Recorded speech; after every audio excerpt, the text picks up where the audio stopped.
Hey,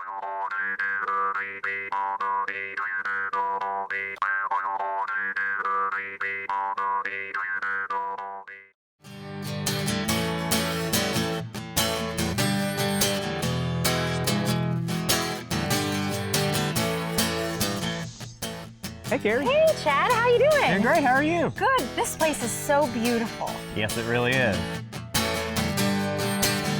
Well, tell me, has it always been a park? No, not at all. We actually have a lot of human history that comes along with this place. From Native Americans using this area for water as a wintering and summering shelter, to Civil War soldiers camping out here. We've been a nightclub. We've had all sorts of amazing things, even a landfill at one point. But now we are a 72-acre nature park that works to get kids back outside and just to increase a lot of connections in nature.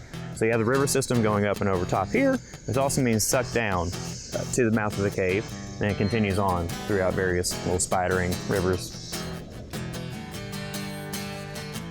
This is impressive.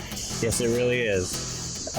It's about 150 feet across, 43 feet from the riverbed up to the ceiling, and then we have about 73 feet from the top all the way down to the riverbed, in case you're wondering how big that hole is too, just from the top down. So it's pretty, it's fairly impressive.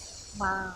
Now, you were telling me before that it has not always looked this beautiful. No, it has not. Now, the Friends group, the Friends of Lost River who I work for, we formed in about 1990, and we started cleaning the place up. And it took a very long time to pull out about 55 tons of trash from the cave and from the valley. 55 tons of trash. Absolutely. Chad, I am super excited to explore Lost River Cave, and I hear you have a really unique way of doing that. Yeah, we're one of the only caves that you can explore by boat, and so that's what we're going to be doing today. So let's get on the boat. All right, let's go. You know about the wishing rock? Yeah, of course you do. All right. The wishing rock? Yeah, you have to bend you over for about 10 seconds.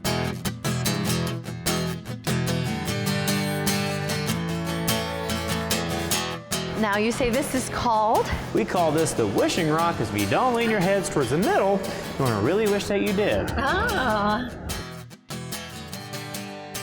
So welcome to Lost River Cave, the inside edition. Get it? Because now we're in our system, in this karst, sinkhole plain area. A drop of oil can leave your car, and on a rainy day, make it down to here in an hour and a half. So when you look at these flow stones, it's a lot of small things over time to really help make all these beautiful things happen. During that time, you can do a lot of wrong things, but you can also come back. It's very peaceful just to listen to the water flow over that stone. It's pretty nice. So we are in what's called the breakdown room now. It's a room just formed by lots of breaking down in the cave system. Rooms like this are formed from smaller rooms opening up into other ones and then making tunnels. And we get made fun of sometimes here and there because we have small formations. We really do. If you look around, you can tell I've been down here too much. This is the Lost River Cave mummy. There's his head, his arms, and his legs up there at the top. Oh yeah, I can see that. And that's what we call, if you look right there at his feet, you see what we have cave ribboning. And you see how the water's been making that path. We also have our Lost River bonsai tree. Oh. Or a safari tree. It's not quite bonsai, not a tree in a pot. Oh, what was that? That may have been one of our cave kisses. Now, if it was cold, it was a cave kiss. It's worth 100 years of good luck. But if it's warm, that was a bat kiss. Ooh. It's worth 100 years of bat luck. Well, it was definitely cold, so I think I have some good luck. All right, good deal. Are there any bats that live in this cave?